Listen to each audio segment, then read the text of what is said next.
ನಾನು ಹಂಗೆ ಯೋಚನೆ ಮಾಡ್ತಿದ್ದೆ, ರಾಜಕಾರಣ ಕಾರಣಗಳನ್ನು ಹುಡುಕಾಡತ್ತೆ. ರಾಜನೀತಿ, ಸಮಾಜ ಮತ್ತು ರಾಜನೀತಿ ಅಂತ ಇಟ್ಟಿದ್ರೆ ಹೆಚ್ಚು ಅರ್ಥಪೂರ್ಣ ಆಗ್ತಿತ್ತು ಅಂತ ಅನಿಸ್ತಿತ್ತು. ಯಾಕೆಂದ್ರೆ ರಾಜನೀತಿ ನೀತಿಯ ಬೋಧನೆ ಮಾಡುತ್ತೆ, ರಾಜಧರ್ಮವನ್ನ ಎತ್ತಿ ಹಿಡಿಯುತ್ತೆ. ಇದನ್ನ ಅರ್ಥೈಸ್ಕೋಬೇಕು ಅಂತ ಹೇಳಿದ್ರೆ ಸ್ವಲ್ಪ ಇತಿಹಾಸಕ್ಕೂ ಹೋಗ್ಬೇಕು, ವರ್ತಮಾನವನ್ನು ಅವಲೋಕಿಸಬೇಕು, ಭವಿಷ್ಯದ ಬಗ್ಗೆನೂ ನಾವು ಚಿಂತಿಸಬೇಕಾದಂಥ ಅವಶ್ಯಕತೆ ಇದೆ. ಭಾರತೀಯ ಪರಿಕಲ್ಪನೆಯಲ್ಲಿ ಅದು ರಾಷ್ಟ್ರ ಸರ್ವೋಪರಿ ಅಂತಾನೆ ನಮ್ಮ ಹಿರಿಯರು ಚಿಂತಿಸಿದ್ದು. ಉಪನಿಷತ್ನಲ್ಲಿ ಒಂದು ಮಂತ್ರ ಬರುತ್ತೆ, ಸರ್ವೇ ಭವಂತು ಸುಖಿನಃ ಸರ್ವೇ ಸಂತು ನಿರಾಮಯ ಸರ್ವೇ ಭದ್ರಾಣಿ ಪಶ್ಯಂತು ಮಾ ಕಶ್ಚಿತ್ ದುಃಖ ಭಾಗ್ವವೇತ್. ಅಂದ್ರೆ ಅರ್ಥ ಏನದು? ಎಲ್ಲರೂ ಸುಖವಾಗಿರಲಿ, ಎಲ್ಲರೂ ರೋಗಗಳಿಂದ ಮುಕ್ತರಾಗಿರಲಿ, ಯಾರಿಗೂ ಕಷ್ಟ ನೋವು ನರಳಿಕೆ ಇಲ್ಲದಿರಲಿ, ಎಲ್ರಿಗೂ ಶುಭವಾಗಲಿ ಅನ್ನೋದು ಇದರ ಅರ್ಥ. ಅಂದ್ರೆ ಭಾರತೀಯ ಸಮಾಜದ ರಾಜಕಾರಣದ ಮೂಲವೇ ಈ ಸಿದ್ಧಾಂತ ಮತ್ತು ಈ ತತ್ವ. ಯಾರು ರಾಜ್ಯ ಆಳ್ತಾನೆ ಅಂತ ಹೇಳಿ ಯಾರು ತಲೆ ಕೆಡಿಸ್ಕೊಂತಾನೆ ಇರಲಿಲ್ಲ ಹಿಂದೆ. ಹೇಗೆ ಆಳ್ಬೇಕು ಅನ್ನೋದನ್ನ ಅಷ್ಟೇ ಅವ್ರು ಹೇಳ್ತಾ ಇದ್ರು. ಯಾರು ಕೂತ್ಕೊಳ್ತಾರೆ ಅನ್ನೋದು ಮುಖ್ಯ ಅಲ್ಲ, ಹೇಗೆ ಆಳ್ತಾನೆ ಅನ್ನೋದು ಬಹಳ ಮುಖ್ಯ ಆಗಿತ್ತು. ಈ ದೃಷ್ಟಿಯಲ್ಲಿ ನಾವು ಚಿಂತಿಸಿದರೆ ಇವತ್ತಿನ ರಾಜಕಾರಣನ ಹಿಂದಿನ ರಾಜಕಾರಣನ ಅವಲೋಕಿಸಬೇಕಾದಂತ ಅವಶ್ಯಕತೆ ಇದೆ. ಹಿಂದೆ ಒಂದು ಪರಂಪರೆಯನ್ನು ಪಾಲಿಸ್ತಾ ಬಂದಿದ್ವಿ. ವ್ಯಕ್ತಿಂ ತ್ಯಜೇತ್ ಕುಟುಂಬಾರ್ತೆ ಕುಟುಂಬಂ ಗ್ರಾಮಹಿತಾಯ ಚ ಗ್ರಾಮಂ ರಾಜ್ಯಹಿತಾಯ ಚ ತ್ಯಾಗೋ ಧರ್ಮಸ್ಯ ಲಕ್ಷಣಂ. ಅಂದ್ರೆ ಒಂದು ಕುಟುಂಬದ ಹಿತಕ್ಕಾಗಿ ಒಬ್ಬ ವ್ಯಕ್ತಿಯನ್ನ, ಒಂದು ಗ್ರಾಮದ ಹಿತಕ್ಕಾಗಿ ಒಂದು ಕುಟುಂಬವನ್ನ, ಒಂದು ಗ್ರಾಮವನ್ನ ರಾಜ್ಯದ ಹಿತಕ್ಕಾಗಿ ತ್ಯಾಗ ಮಾಡಬೇಕು. ಇದೇ ಧರ್ಮದ ಲಕ್ಷಣ ಅಂಥೇಳಿ ಪರಿಭಾವಿಸಿ ತ್ಯಾಗದ ಮೂಲಕ ಸಮಾಜ ಆದರ್ಶವನ್ನ ಕಟ್ಟಿಕೊಡ್ತಾ ಇತ್ತು. ಒಂದು ಪ್ರಸಂಗ ಈ ಸಂದರ್ಭದಲ್ಲಿ ನೆನಪಾಗದೇನು ಅಂದ್ರೆ, ಕುರುಕ್ಷೇತ್ರ ಯುದ್ಧಕ್ಕೆ ಮುಂಚೆ ಪಗಡೆ ಆಟ, ದ್ರೌಪದಿಯ ವಸ್ತ್ರಾಪರಣದ ಪ್ರಹಸನ. ಆ ಸಂದರ್ಭದಲ್ಲಿ ವಿದುರನ ಇಟ್ಕೊಂಡು ಧೃತರಾಷ್ಟ್ರನಿಗೆ ಒಂದು ಮಾತು ಹೇಳ್ತಾನೆ, ದೊರೆಯೇ, ದ್ರೌಪದಿಯ ವಸ್ತ್ರಾಪರಣಕ್ಕೆ ಎಂದು ನಿನ್ನ ಮೌನ ಸಮ್ಮತಿಯ ಮುದ್ರೆ ಬಿತ್ತೋ ಅಂದೇ ನಿನ್ನ ಧರ್ಮ ನಾಶವಾಯಿತು. ನಿನ್ನದಲ್ಲದ ಪಾಂಡವರ ಐಶ್ವರ್ಯಕ್ಕೆ ಎಂದು ನೀನು ಮಕ್ಕಳ ಭಾವನೆಯ ಜೊತೆಗೆ ಸ್ಪಂದಿಸಿದೆಯೋ ಅಂದೇ ನಿನ್ನ ಧರ್ಮ ಹಾಳಾಯಿತು. ಈಗಲೂ ಕಾಲ ಮಿಂಚಿಲ್ಲ. ನಿನ್ನ ಹಿರಿಯ ಮಗನನ್ನು ಗಡಿಪಾರು ಮಾಡು, ಧರ್ಮಜನಿಗೆ ಪಟ್ಟ ಕಟ್ಟು, ಅವನನ್ನು ಸಮಾಧಾನ ಪಡಿಸು, ಇಲ್ಲದಿದ್ದರೆ ಕುಲವೇ ನಾಶವಾದೀತು ಅಂತ ಹೇಳಿ ಎಚ್ಚರಿಸ್ತಾನೆ.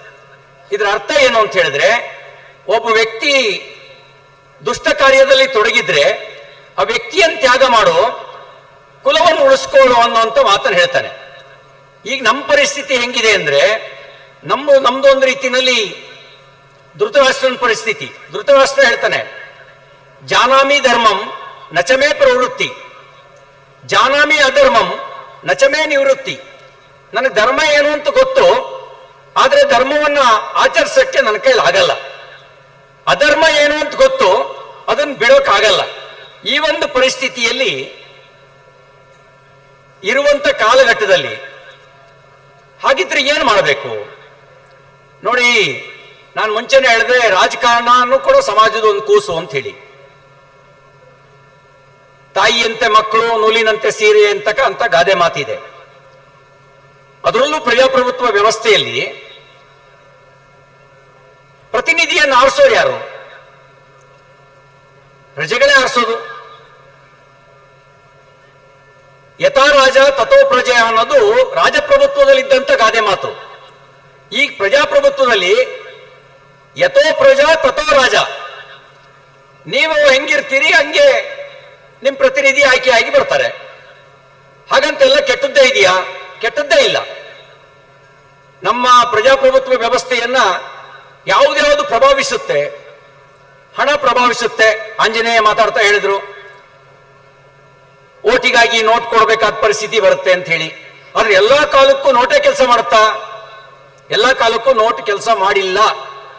ನೋಟ್ ಕೊಟ್ಟು ಓಟ್ ಕೊಟ್ಟಂತ ಕಾಲವನ್ನ ನಾನೇ ಅನುಭವಿಸಿದ್ದೇನೆ. ನೋಟು ಕೊಟ್ಟಿದ್ದಾರೆ, ಓಟು ಕೊಟ್ಟಿದ್ದಾರೆ. ಎಲ್ಲ ಕಾಲಕ್ಕೂ ನೋಟು ಪ್ರಭಾವಿಸಿಲ್ಲ. ಎಲ್ಲ ಕಾಲಕ್ಕೂ ಜಾತಿ ಪ್ರಭಾವ ಬೀರುತ್ತಾ? ಸಾಮಾನ್ಯ ಸಂದರ್ಭದಲ್ಲಿ ಎಲ್ಲರೂ ಒಂದೇ ಕೆಟಗರಿಯ ಕ್ಯಾಂಡಿಡೇಟ್ ಇದ್ದಾಗ ಜಾತಿ ಇನ್ಫ್ಲೂಯೆನ್ಸ್ ಮಾಡಿದೆ. ಆದರೆ ವ್ಯಕ್ತಿತ್ವದಲ್ಲಿ ದೊಡ್ಡವನಿದ್ದಾಗ, ಸೇವೆಯೇ ಪರಮಧರ್ಮ ಅಂತೇಳಿ ಭಾವಿಸಿದ್ದಾಗ ಜಾತಿ ಕೆಲಸ ಮಾಡಿಲ್ಲ. ಅಂದ್ರೆ ಕೆಲವೊಮ್ಮೆ ಜಾತಿ, ಕೆಲವೊಮ್ಮೆ ಹಣ ಕೆಲಸ ಮಾಡಿರೋದಿದೆ. ಹಾಗಾದ್ರೆ ಡೆಮಾಕ್ರಸಿನಲ್ಲಿ ಕೆಟ್ಟ ಆಯ್ಕೆನೇ ಇದೆಯಾ? ಇಲ್ಲ. ಹೊರಗಡೆ ವಾತಾವರಣ ಹೇಗಿದೆ ಹಾಗೆ ಇದು. ಒಳ್ಳೆ ಪಾರ್ಕ್ ಇದ್ದಾಗ ದೀರ್ಘವಾಗಿ ಉಸಿರೆಳ್ಕೊಳ್ತೀವಿ. ಗಡಾರ ಸಿಕ್ಕಿದಾಗ ಏನ್ ಮಾಡ್ತೀವಿ? ಕರ್ಚಿಪ್ ತೆಗೆದು ಮುಗಿ ಹಿಡ್ಕೊಳ್ತೀವಿ. ಅದು ಸ್ವಲ್ಪ ಉಸಿರು ಕಟ್ಟುತ್ತೆ. ಸ್ವಲ್ಪ ಮುಂದೆ ಹೋದ್ಮೇಲೆ ಮತ್ತೆ ಒಳ್ಳೆ ಗಾಳಿ ಬೀಸುತ್ತೆ. ಅಲ್ಲಿ ಸ್ವಲ್ಪ ದೀರ್ಘವಾಗಿ ಉಸಿರೆಳ್ಕೊಳ್ತೀವಿ. ಹೀಗೆ ಪ್ರಜಾಪ್ರಭುತ್ವ. ಅಲ್ಲೊಮ್ಮೆ ಇಲ್ಲೊಮ್ಮೆ, ಆಗೊಮ್ಮೆ ಈಗೊಮ್ಮೆ ಅಯೋಗ್ಯನೂ ಆಯ್ಕೆಯಾಗಿ ಬರಬಹುದು. ಆ ಸಂದರ್ಭದಲ್ಲಿ ನಾವು ಒಂದ್ ಸ್ವಲ್ಪ ಮೂಗಿಡ್ಕೊಂಡು ಓಡಾಡಬೇಕಾದ ಪರಿಸ್ಥಿತಿ ಬರುತ್ತೆ. ಒಳ್ಳೆ ನಾಯಕತ್ವ ಸಿಕ್ಕಿದಾಗ, ಯೋಗ್ಯ ವ್ಯಕ್ತಿ ಆಯ್ಕೆಯಾಗಿ ಬಂದಾಗ, ಉದ್ಯಾನವನದಲ್ಲಿ ಹೇಗೆ ದೀರ್ಘವಾಗಿ ಉಸಿರೆಳ್ಕೊಳ್ತೀವೋ ಹಾಗೆ ದೀರ್ಘವಾಗಿ ಉಸಿರೆಳ್ಕೊಂಡು ಅದನ್ನು ಆನಂದಿಸ್ತೇವೆ. ಹಾಗೆ ಆನಂದಿಸೋದನ್ನು ನಾವು ನೋಡಿದ್ದೇವೆ. ಈಗ ನಮ್ಮ ಗಣರಾಜ್ಯೋತ್ಸವಕ್ಕೆ 77 ವರ್ಷ ಇವತ್ತಷ್ಟೇ ಆಚರಣೆ ಮಾಡಿದ್ದೇವೆ. ನಮಗೆ ಸ್ವತಂತ್ರ ಸಿಕ್ಕ ಸಂದರ್ಭದಲ್ಲಿ ಇಂಗ್ಲೆಂಡಿನ ಪ್ರಧಾನಮಂತ್ರಿ ಆಗಿದ್ದಂಥ ವಿನ್ಸ್ಟನ್ ಚರ್ಚಿಲ್ ಹೇಳಿದ ಮಾತನ್ನ ನಾನು ಅದನ್ನ ರೀಕೋಟ್ ಮಾಡ್ಲಿಕ್ಕೆ ಬಯಸ್ತೇನೆ. ವಿನ್ಸ್ಟನ್ ಚರ್ಚಿಲ್ ಅವತ್ತು ಹೇಳಿದ್ದು, India cannot survive without England, they cannot able to rule. ಅಂದ್ರೆ ಭಾರತೀಯರಿಗೆ ಅವರು ಸ್ವತಂತ್ರವಾಗಿ ಆಳ್ಕೊಳ್ಳುವ ಶಕ್ತಿ ಇಲ್ಲ, ಇಂಗ್ಲೆಂಡ್ ಇಲ್ಲದೆ ಇಂಡಿಯಾ ಉಳಿಯಕ್ಕೆ ಸಾಧ್ಯ ಇಲ್ಲ ಅಂತಕ್ಕಂಥ ಮಾತನ್ನು ಹೇಳಿದ್ರು. ಇವತ್ತು ವಿನ್ಸ್ಟನ್ ಚರ್ಚಿಲ್ ಇಲ್ಲ, ಇಂಡಿಯಾ ಇದೆ. ಬರೀ ಸರ್ವೈವ್ ಆಗಿ ಮಾತ್ರ ಇಲ್ಲ, we are world largest economy, 4th largest economy in the world. ಕೆಲವು ತಿಂಗಳುಗಳ ಹಿಂದೆ, ವರ್ಷದ ಹಿಂದೆ 5ನೇ ಸ್ಥಾನದಲ್ಲಿದ್ದಂತ ಇಂಗ್ಲೆಂಡ್ ನ ಹಿಂದಕ್ಕೆ ಹಾಕಿ ನಾವು 4ನೇ ಸ್ಥಾನಕ್ಕೆ ಬಂದ್ವಿ. ಈಗ ಚರ್ಚಿಲ್ ಇದ್ದಿದ್ರೆ ಆಗ ಹೇಳಿದ ಮಾತನ್ನು ವಾಪಸ್ ತೆಗೆದುಕೊಳ್ಬೇಕಾಗಿ ಬರ್ತಿತ್ತು. ಇಂಗ್ಲೆಂಡ್ ಅನ್ನು ಹಿಂದೆ ಹಾಕಿ ಆರ್ಥಿಕವಾಗಿ ಭಾರತ ಬೆಳೆದಿದೆ ಅನ್ನೋದು ಅರ್ಥ ಮಾಡಿಸಿದ್ದೇವೆ ಇದೇ ಪ್ರಜಾಪ್ರಭುತ್ವ ವ್ಯವಸ್ಥೆಯಲ್ಲಿ. ಅಷ್ಟು ಮಾತ್ರ ಅಲ್ಲ, ಚಂದ್ರನ ಮೇಲೆ ಕಾಲಿಟ್ಟವರು ನಾವು ಮೊದಲನೆಯವರು ಅಲ್ಲ, ಆದ್ರೆ ಕಡಿಮೆ ಖರ್ಚಲ್ಲಿ ಕಾಲಿಟ್ಟವರು ನಾವು ಮೊದಲನೆಯವರು. ಇಲ್ಲಿಂದ ಒಂದು ಆಟೋ ಸ್ಟಾರ್ಟ್ ಮಾಡಿದ್ರೆ ಚಂದ್ರನಿಗೆ ಮೀಟರ್ ಹಾಕು ಅಂತ ಹೇಳಿ ಚಂದ್ರನಿಗೆ ತಲುಪಿಸು ಅಂತ ಹೇಳಿದ್ರೆ ಎಷ್ಟು ಖರ್ಚಾಗುತ್ತೋ ಅದಕ್ಕಿಂತ ಕಡಿಮೆ ಖರ್ಚಿನಲ್ಲಿ ಚಂದ್ರನ ನೆಲಕ್ಕೆ ಕಾಲಿಟ್ಟು ಬಂದಂತ ಮೊದಲ ದೇಶ ಯಾವುದು? ನಾವು ಭಾರತೀಯರು. ಅಷ್ಟು ಮಾತ್ರ ಅಲ್ಲ, ಒಂದ್ ಕಾಲದಲ್ಲಿ ಇತ್ತು ಒಂದ್ ಕೆನೆಗೆ ಹೊಡೆದ್ರೆ ಇನ್ನೊಂದ್ ಕೆನೆ ತೋರಿಸು ಅಂತ. ಈಗ ಒಂದ್ ಕೆನೆಗೆ ಹೊಡೆದ್ರೆ ಇನ್ನೊಂದ್ ಕೆನೆ ತೋರಿಸಲ್ಲ, ಮುಟ್ಟಿದ್ರೆ ತಟ್ಟಿ ಬಿಡ್ತೀವಿ ಅಂತ ಹೇಳಿದ್ ಮಾತ್ರ ಅಲ್ಲ, ಸರ್ಜಿಕಲ್ ಸ್ಟ್ರೈಕ್, ಆಪರೇಷನ್ ಸಿಂಧೂರ್ ಮೂಲಕ ತಟ್ಟಿ ತೋರಿಸಿ ನಮ್ ತಂಟೆಗೆ ಬಂದ್ರೆ ಹುಷಾರ್ ಅನ್ನುವಷ್ಟು ತಾಕತ್ತನ್ನು ಬೆಳೆಸ್ಕೊಂಡಿರ್ತಕ್ಕಂಥ ರಾಷ್ಟ್ರ ಭಾರತ. ಇದೆಲ್ಲ ಹೇಗೆ ಸಾಧ್ಯ ಆಗಿದ್ದು? ಇದೆಲ್ಲ ಇದೇ ಪ್ರಜಾಪ್ರಭುತ್ವ ವ್ಯವಸ್ಥೆಯಲ್ಲಿ, ಇದೇ ಸಮಾಜ ಯೋಗ್ಯ ರೀತಿಯಲ್ಲಿ ಆಲೋಚನೆ ಮಾಡಿ ಆಯ್ಕೆ ಮಾಡಿದ್ರಿಂದ. ನೀವು ಯೋಗ್ಯ ರೀತಿಯಲ್ಲಿ ಆಲೋಚನೆ ಮಾಡದೇ ಇದ್ದಿದ್ರೆ ನಾವು ವರ್ಲ್ಡ್ ಲಾರ್ಜೆಸ್ಟ್ ಎಕಾನಮಿ ಆಗ್ತಿರ್ಲಿಲ್ಲ, 4th ಲಾರ್ಜೆಸ್ಟ್ ಎಕಾನಮಿ ಆಗ್ತಿರ್ಲಿಲ್ಲ. ಯೋಗ್ಯ ರೀತಿಯಲ್ಲಿ ಆಯ್ಕೆ ಮಾಡದೇ ಇದ್ದಿದ್ರೆ ಈಗಲೂ ಕೆನ್ನೆಗೆ ಹೊಡೆಸ್ಕೊಂತಾನೆ ಇರಬೇಕಿತ್ತು. ಆ ಕಾಲ ಇದಿಲ್ಲ. ಹಾಗಾಗಿ ಈ ವ್ಯವಸ್ಥೆಯಲ್ಲಿ ಒಳ್ಳೇದನ್ ತರೋದು, ಕೆಟ್ಟದನ್ ತರೋದು ಯಾರ ಕೈಲಿದೆ ಅಂದ್ರೆ ಅದು ನಿಮ್ ಕೈನಲ್ಲೇ ಇದೆ. ಇಲ್ಲಿರುವಂತ ನಿಮ್ ಕೈನಲ್ಲೇ ಇದಿದೆ ಅಂತಕ್ಕಂಥ ಮಾತನ್ನ ಈ ಸಂದರ್ಭದಲ್ಲಿ ಹೇಳ್ತಾ, ರಾಜಕಾರಣಿ ಏನ್ ಮಾಡಬೇಕು? ಸಮಾಜನ ಲೀಡ್ ಮಾಡಬೇಕು, ಸಮಾಜವನ್ನ ಮಿಸ್ಲೀಡ್ ಮಾಡಬಾರ್ದು. ಲೀಡ್ ಮಾಡುವವನು ಮಾತ್ರ ಯೋಗ್ಯನಾಗ್ತಾನೆ. ಗಾಂಧೀಜಿ ಬಗ್ಗೆ ಒಂದು ಮಾತನ್ನು ಒಬ್ಬ ಕವಿ ಹೇಳ್ತಾರೆ, ಕಾವಿ ಬಿಡಲಿಲ್ಲ, ಹೆಣ್ಣು ಬಿಡಲಿಲ್ಲ, ಎಲ್ಲೋ ಮೊದಲೊಳಗೆ ಕೂತು ರಹಸ್ಯವಾಗಿ ಜಪಮಣಿ ಎಣಿಸಿ ಸಮಾಧಿಸ್ಥನಾಗಲಿಲ್ಲ, ಪವಾಡಗಳ ತೋರಿಸಿ ಯಾರನ್ನೂ ಮರಳು ಮಾಡಲಿಲ್ಲ, ಹಬ್ಬಿರುವ ಮಬ್ಬಿನೊಳಗೊಬ್ಬನೇ ಮುದುಕ ಕೋಲೂರಿ ನಡೆಯುವ ಸದ್ದು ಅಂತ ಹೇಳ್ತಾರೆ. ಅಂದ್ರೆ ಹೇಗೆ ಸಮಾಜವನ್ನು ಲೀಡ್ ಮಾಡಿದ್ರು ಅನ್ನೋದನ್ನ ಈ ರೀತಿ ಅವರು ತೋರಿಸ್ತಾರೆ. ಒಬ್ಬನೇ ಮುದುಕ ಕೋಲೂರಿ ನಡೆಯುವ ಸದ್ದು ಅಂತ ಹೇಳಿ, ಅಂದ್ರೆ ಅವ್ರ ಜೀವನದ ಮೂಲಕ ಪ್ರಭಾವಿಸಿದ್ರು. ಅವ್ರ ಕಾಲದ ನಂತರನೂ ಕೂಡ ಜಗತ್ತನ್ನ ಪ್ರಭಾವಿಸ್ತಾ ಇರ್ತಕ್ಕಂಥ ಒಬ್ಬ ವ್ಯಕ್ತಿತ್ವವಾಗಿ ಅವರು ಉಳ್ಕೊಂಡ್ರು. ರಾಜಕಾರಣಿಗಳಿಗೆ ಏನ್ ಗುಣ ಇರಬೇಕು ಅನ್ನೋದನ್ನ ವಿ ಸೀತಾರಾಮಯ್ಯನವರು ಹೇಳೋದು ಹೀಗೆ: ಮಣಿಯದಿಯ ಮನವೊಂದು ಸಾಧಿಸುವ ಹಠವೊಂದು, ಮಣಿಯದಿಯ ಮನವೊಂದು ಸಾಧಿಸುವ ಹಠವೊಂದು, ನಿಜದ ನೇರಕ್ಕೆ ನಡೆಯುವ ನಿಶ್ಚಲತೆಯೊಂದು, ಪ್ರೇಮಕ್ಕೆ ಮರುಕಕ್ಕೆ ಚಿರತರದ ಎದೆಯೊಂದು, ಅನ್ಯಾಯಕ್ಕೆಂದೆಂದು ಎಚ್ಚರವೊಂದು.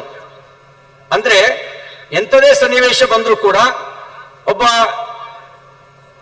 ದೇಶವನ್ನ ಸಮಾಜವನ್ನ ಲೀಡ್ ಮಾಡಬೇಕಾಗಿರ್ತಕ್ಕಂಥ ರಾಜಕಾರಣಿ ಈ ಒಂದು 6 ಗುಣಗಳನ್ನ ತನ್ನ ವ್ಯಕ್ತಿತ್ವದೊಳಗೆ ಜೋಡಿಸ್ಕೊಂಡ್ರೆ ಆತನಿಂದಲೂ ಕೂಡ ಯೋಗ್ಯ ಕೆಲಸ ಆಗುತ್ತೆ ಅಂತಕ್ಕಂಥ ಮಾತನ್ನ ಈ ಸಂದರ್ಭದಲ್ಲಿ ಹೇಳ್ತಾ, ಇನ್ನು ನನ್ನ ಅನುಭವ ಏನು ಅಂದ್ರೆ, ನಾನು ಎರಡೂ ನೋಡಿದ್ದೇನೆ. ಜನ ದುಡ್ಡು ಕೊಟ್ಟು ಓಟ್ ಹಾಕಿದ್ದನ್ನು ನೋಡಿದ್ದೇನೆ, ದುಡ್ಡು ಇಸ್ಕೊಂಡು ಓಟ್ ಹಾಕದೇ ಇದ್ದದ್ದನ್ನು ಕೂಡ ನೋಡಿದ್ದೇನೆ. ಜನರ ತಪ್ಪ ಅಂದ್ರೆ ಜನರ ತಪ್ಪಲ್ಲ. ಕೆಲವೊಮ್ಮೆ ಏನಾಗ್ಬಿಡುತ್ತೆ ಅಂದ್ರೆ, ನಾನು ಮೊದಲನೇ ಸರಿ ಗೆದ್ದಾಗ ಸಂಗಮೇಶ್ವರ್ಗೂ ಅದು ಅನುಭವ ಆಗಿರ್ಬೇಕು. ಕನ್ನಡ ರಾಜ್ಯೋತ್ಸವ, ಕ್ರಿಕೆಟು, ಗಣಪತಿ ಅಂತ ದುಡ್ಡು ಬರೋರು. ಎಲ್ಲಿದೆಯೋ ದುಡ್ಡು ಅಂತ ಕೇಳಿದ್ರೆ ಅವರವರೇ ಗೊಣಕ್ಕೊಂಡು, ಮುಂಚೆ ಏನೋ ಇಲ್ಲ ಅಂತಿದ್ದ, MLA ಆಗಿದ್ದಾನೆ, ಈಗಲೂ ಇಲ್ಲ ಅಂತ ಹೇಳ್ತಾನೆ, ಈಗ ಕೊಡಕ್ಕೇನು ಅಂತ ನಮ್ಮ ಹತ್ರಕ್ಕೆ ಬರೋರು.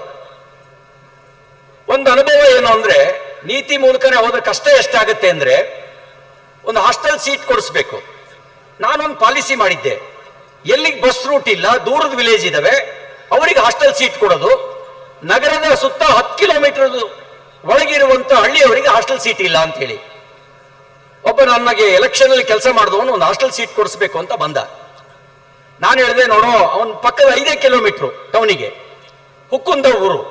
ನಾನು ಹೇಳಿದೆ, ನೋಡು, ಮೇಲಿನ 32 ಕಿಲೋಮೀಟರ್ ಅಲ್ಲಿ ಬಸ್ಸೇ ಇಲ್ಲ, ಹುಯಿಗೆರೆ 45 ಕಿಲೋಮೀಟರ್ ಬಸ್ಸೇ ಇಲ್ಲ. ಆ ಮಕ್ಕಳಿಗೆಲ್ಲ ಸೀಟ್ ಕೊಟ್ಟು ಆಮೇಲೆ ಏನಾದ್ರೂ ಉಳಿದ್ರೆ ನಿಂಗೆ ಸೀಟ್ ಕೊಡ್ತೀನಿ ಅಂತ ಹೇಳಿದೆ. ಒಂದು 3-4 ತಿಂಗಳಾದ್ಮೇಲೆ ಒಂದು ಅವಲೋಕನ ಸಭೆ ಕರೆದಿದ್ದೆ. ಏನು ಅಂದ್ರೆ, ನನ್ನ ಕಾರ್ಯವೈಖರಿ ಹೆಂಗಿದೆ ಅಂತ ಉಳಿದವ್ರ ಜೊತೆನಲ್ಲೂ ಒಂದು ಸಮಾಲೋಚನೆ ಮಾಡಿ, ನಾನೇನಾದ್ರು ತಿತ್ಕೊಳ್ಳೋದಿದ್ರೆ ತಿತ್ಕೊಳ್ಳೋಣ ಅಂತ. ನನಗೊಂದು ಹೆಮ್ಮೆ ಇತ್ತು. ಏನು ಅಂದ್ರೆ, ಇವರೆಲ್ಲ ನನ್ನನ್ನು ಹೊಗಳ್ತಾರೆ, ಅಷ್ಟು ಚೆನ್ನಾಗಿ ಕೆಲಸ ಮಾಡಿದ್ದೀನಿ ನಾನು ಅಂತ. ಒಬ್ಬ ಶುರು ಮಾಡ್ಕೊಂಡ, ಅವನು ಕೆಳಗಡೆ ಶಬ್ದ, ಸೊಂಟದ ಕೆಳಗಡೆ ಶಬ್ದ ಎಲ್ಲ ಉಪಯೋಗಿಸಿ, ನಿನ್ನನ್ನು ನಾವು ಯಾತಕ್ಕೆ ಗೆಲ್ಸ್ಬೇಕಿತ್ತು ಅಂತ ಹೇಳಿ ಕೆಳಗಡೆ ಹರಿಯಕ್ಕೆ ಗೆಲ್ಸ್ಬೇಕಿತ್ತ ನಿನ್ನನ್ನ, ಒಂದು ಹಾಸ್ಟೆಲ್ ಸೀಟ್ಸ್ ಕೊಡ್ಸೋ ಯೋಗ್ಯತೆ ಇಲ್ಲ ನಮಗೆ ಅಂದಮೇಲೆ ನಿನ್ನನ್ನು ಯಾಕೆ ಗೆಲ್ಲಿಸ್ಬೇಕಿತ್ತು ಅಂದ. ನಾನು ಅವಾಗ ಯೋಚನೆ ಮಾಡಿದೆ, ಅರೆ, ನಾನು ಯೋಚನೆ ಮಾಡಿದ್ದು ದೂರದವ್ರಿಗೆ ಸೀಟ್ ಕೊಡ್ಬೇಕು ಅಂತ, ಆದ್ರೆ ಇವನ್ ನೋಡಿದ್ರೆ ಹಿಂಗೆ ಹೇಳ್ತಾ ಇದ್ದಾನೆ, ಇದೆಷ್ಟು ಕಷ್ಟ ಅಂತ ನನಗೆ ಅನಿಸ್ತು. ಕೆಲವೊಮ್ಮೆ ಏನಾಗುತ್ತೆ, ಕಳ್ಳರ ರಾಜ್ಯದಲ್ಲಿ ಸಂಪನ್ನರೇ ಕಳ್ಳರಾಗ್ಬಿಡ್ತೀವಿ. ಒಂದು ರೀತಿ ವಾತಾವರಣ ಬಂದ್ಬಿಡುತ್ತೆ. ಒಳ್ಳೆ ಕೆಲಸ ಮಾಡಿದ್ದನ್ನು ಜನ ನೆನ್ಪಿಟ್ಕೊಳ್ಳಲ್ಲ. ಒಂದು ಸಣ್ಣ ಏನಾರು ತಪ್ಪು ಸಂದೇಶ ಇದ್ರೆ ಅದು ಇಮಿಡಿಯೇಟ್ ಆಗಿ ಮೆಸೇಜ್ನ ಪಾಸ್ ಮಾಡೋ ಕೆಲಸ ಮಾಡ್ತಾರೆ.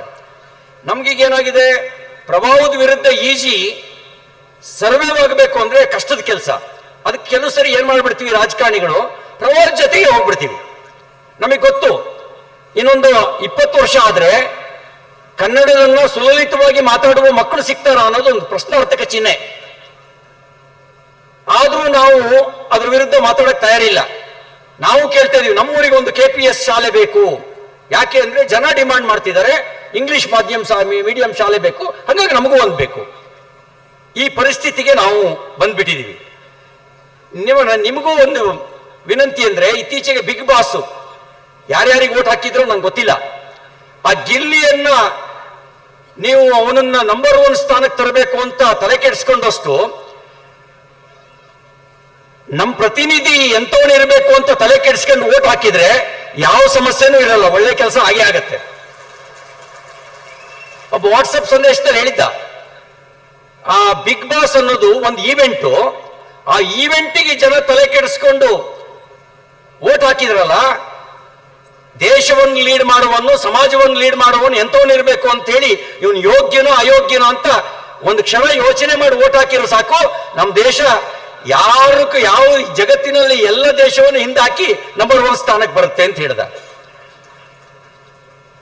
ನಮ್ಮ ದೇಶದಲ್ಲಿ ಚಾರಿತ್ರ್ಯಕ್ಕೆ ಬೆಲೆ ಕೊಟ್ಟರು. ಚಾರಿತ್ರ್ಯವಂತರಿಂದ ಚರಿತ್ರೆ ನಿರ್ಮಾಣ ಆಯಿತು. ನಾವು ಯಾವುದಕ್ಕೆ ಬೆಲೆ ಕೊಡ್ತಾ ಇದ್ದೀವಿ?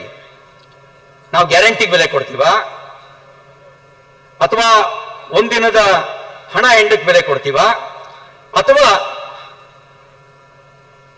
ಜಾತಿ ಅನ್ನುವಂಥ ವ್ಯಾಮೋಹಕ್ಕೆ ಯೋಗ್ಯತೆ ಇಲ್ಲದೆ ಇದ್ರೂ ಕೂಡ ನಾವು ಬಲಿಯಾಗ್ತೇವಾ? ಆಲೋಚಿಸಬೇಕಾದ ಅವಶ್ಯಕತೆ ಇದೆ. ಒಂದು ಪುಟ್ಟ ಕಥೆಯನ್ನು ಹೇಳಿ ನಾನು ಮಾತು ಮುಗಿಸ್ತೇನೆ. ಒಂದು ಊರಿನಲ್ಲಿ ಒಬ್ಬ ಜ್ಯೋತಿಷ್ಯಕಾರೇ ಇದ್ದ. ಕರಾರವಕ್ಕಾಗಿ ಭವಿಷ್ಯ ಹೇಳ್ತಿದ್ನಂತೆ. ದಿನೇ ದಿನೇ ದಿನೇ ಅವನ ಪ್ರಭಾವ 10 ಊರಿಗೆ ಬೆಳೀತು. ಊರಿನಲ್ಲಿ ಮುಖಂಡ ನಮ್ಮ ಸಂಗಮೇಶಣ್ಣಂತರ ಅವನಿಗೆ ಅನಿಸ್ತು, ಅರೆ ಜನ ಎಲ್ಲ ದಿನ ಬೆಳಗಾದ್ರೆ ಅವನ ಮನೆ ಮುಂದೆನೆ ಹೋಗ್ತಾರೆ, ನಾನು ಊರ ಮುಖಂಡ, ನನಗಿಂತ ಜಾಸ್ತಿ ಇವನ ಪ್ರಭಾವ ಬೆಳೀತಾ ಇದೆಯಲ್ಲ, ಏನಾರು ಮಾಡಿ ಏನಾರು ಒಂದು ಸಿಗಾಕ್ಸ್ಲೇಬೇಕು ಅಂತೇಳಿ ಬರೋಲ್ಲ ಅಂತ ಒಂದು 10-20 ಜನ ಕರ್ಕೊಂಡು ಆ ಜ್ಯೋತಿಷಿಕಾರನ ಹತ್ರ ಹೋದ. ಆ ಜ್ಯೋತಿಷಿಕಾರನ ಹತ್ರ ಹೋಗಿ, ನೀನು ಜನರಿಗೆ ಸುಳ್ಳು ಹೇಳಿ ದಿಕ್ ತಪ್ಪಿಸ್ತಾ ಇದೀಯಾ? ಅವನು ಹೇಳ್ದ, ಇಲ್ಲ ಗೌಡ್ರೆ, ನಾನು ಹಂಗೆಲ್ಲ ದಿಕ್ ತಪ್ಪಿಸ್ತಾ ಇಲ್ಲ, ನನ್ನ ಭವಿಷ್ಯದಲ್ಲಿ ಏನು ತೋಚುತ್ತೆ ಅದನ್ನು ಹೇಳ್ತಾ ಇದ್ದೀನಿ. ಹಂಗಿರ್ ನಾನು ನೀನು 3 ಪ್ರಶ್ನೆ ಕೇಳ್ತೀನಿ, ಸರಿಯಾಗಿ ಉತ್ತರ ಕೊಟ್ರೆ ಸರಿ, ಇಲ್ಲದೆ ಇದ್ರೆ ಗಂಟು ಮೂಟೆ ಕಟ್ಟಿ ಊರ್ ಬಿಡ್ಬೇಕು ಅಂತ ಹೇಳಿದ್ರು. ಅವ್ರು ಹೇಳ್ದ, ಕೇಳಿ ಗೌಡ್ರೆ, ಬುದ್ಧಿ ಕೇಳಿ ಬುದ್ಧಿ. ಇವನ್ ಟವಲ್ ಒಳಗೆ ಮುಚ್ಚಾಕೊಂಡು ಬಂದಿದ್ರು. ಮೊದಲನೇ ಪ್ರಶ್ನೆ ಕೇಳ್ದ, ನನ್ನ ಕೈ ಒಳಗೆ ಏನಿದೆ? ಅವನು ಕವಡೆ ಹಾಕಿ ಆಲೋಚನೆ ಮಾಡಿ ಆಮೇಲೆ ಹೇಳ್ದ, ನಿಮ್ ಕೈ ಒಳಗೆ ಒಂದು ಪಕ್ಷಿ ಇದೆ. ಅರೆ, ಮೊದಲನೇ ಪ್ರಶ್ನೆಗೆ ಸರಿ ಉತ್ತರ ಕೊಟ್ಬಿಟ್ನಲ್ಲ. ಮತ್ತೆ 2ನೇ ಪ್ರಶ್ನೆ ಕೇಳ್ದ, ಇದು ಗಂಡೋ ಹೆಣ್ಣೋ? ಮತ್ತೆ ಕವಡೆ ಹಾಕಿ ಇದು ಹೆಣ್ಣು ಪಕ್ಷಿ. ಅರೆ, 2 ಪ್ರಶ್ನೆಗೂ ಸರಿ ಉತ್ತರ ಕೊಟ್ನಲ್ಲ. ಈಗ 3ನೇ ಪ್ರಶ್ನೆ ಕೇಳ್ದ, ಮಾಡ್ತೀನಿ ನಿನಗೆ ಅಂತ ಹೇಳಿ 3ನೇ ಪ್ರಶ್ನೆ ಕೇಳ್ದ, ಇದು ಸತ್ತಿದೆಯೋ ಬದುಕಿದೆಯೋ? ಈಗ ಜ್ಯೋತಿಷಕಾರನಿಗೆ ಪೀಕ್ಲಾಟ ಶುರುವಾಯಿತು. ಅವನು ಯೋಚನೆ ಮಾಡ್ದ, ನಾನೇನಾದ್ರೂ ಬದುಕಿದೆ ಅಂತ ಹೇಳಿದ್ರೆ ಅಲ್ಲೇ ಕುತ್ತಿಗೆ ಹೆಚ್ಚಿಬಿಡ್ತಾನೆ, ಅದು ಸತ್ತೋಗುತ್ತೆ, ಜ್ಯೋತಿಷ್ಯ ಸುಳ್ಳಾಗತ್ತೆ. ಸತ್ತಿದೆ ಅಂತ ಹೇಳಿದ್ರೆ ಕೈ ಹಾರ ಬಿಟ್ಬಿಡ್ತಾನೆ, ಆಗ ಪಕ್ಷಿ ಜೀವಂತ ಇರುತ್ತೆ, ಆಗ್ಲೂ ಜ್ಯೋತಿಷ್ಯ ಸುಳ್ಳಾಗತ್ತೆ. ಆಲೋಚನೆ ಮಾಡಿ ಮಾಡಿ ಮಾಡಿ ಮಾಡಿ ಜ್ಯೋತಿಷ್ಯಕಾರ ಒಂದು ಉತ್ತರ ಕೊಟ್ಟ. ಏನು ಉತ್ತರ ಕೊಟ್ಟ? ಇದರ ಜೀವ ನಿನ್ನ ಕೈಯಲ್ಲಿದೆ ಅಂತ ಹೇಳಿ. ಈಗ ಹೇಳಿ, ರಾಜಕಾರಣಿಗಳನ್ನು ಆರಿಸುವಂತ ಶಕ್ತಿಯನ್ನ ಪ್ರಜಾಪ್ರಭುತ್ವದಲ್ಲಿ ಕೊಟ್ಟರೋದು ಯಾರಿಗೆ? ಕೈ ಎತ್ತೇಳಿ ಯಾರಿಗೆ ಕೊಟ್ಟರೋದು? ಈ ದೇಶದ ಭವಿಷ್ಯ, ಈ ಸಮಾಜದ ಭವಿಷ್ಯ ಪ್ರಜಾಪ್ರಭುತ್ವದಲ್ಲಿ ಯಾರ ಕೈಲೂ ಇಲ್ಲ. ಆ ಭವಿಷ್ಯ ನಿಮ್ಮ ಕೈಲಲ್ಲಿದೆ.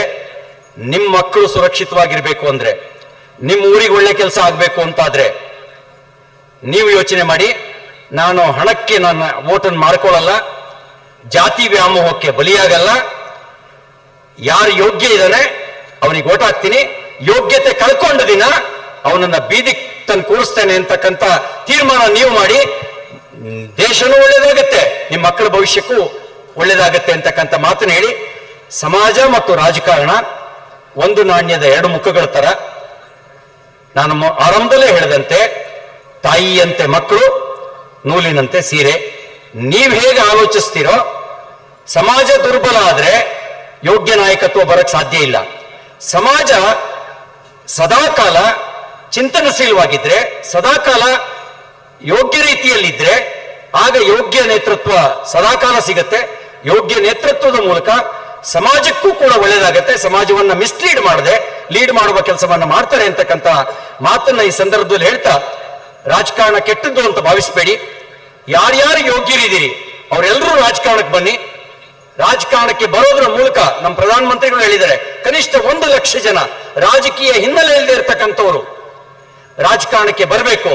ಅವರ ಮೂಲಕ ಸಮಾಜದಲ್ಲಿ ಪರಿವರ್ತನೆ ತರಬೇಕು, ಸಮಾಜದ ನೇತೃತ್ವವನ್ನು ವಹಿಸಬೇಕು.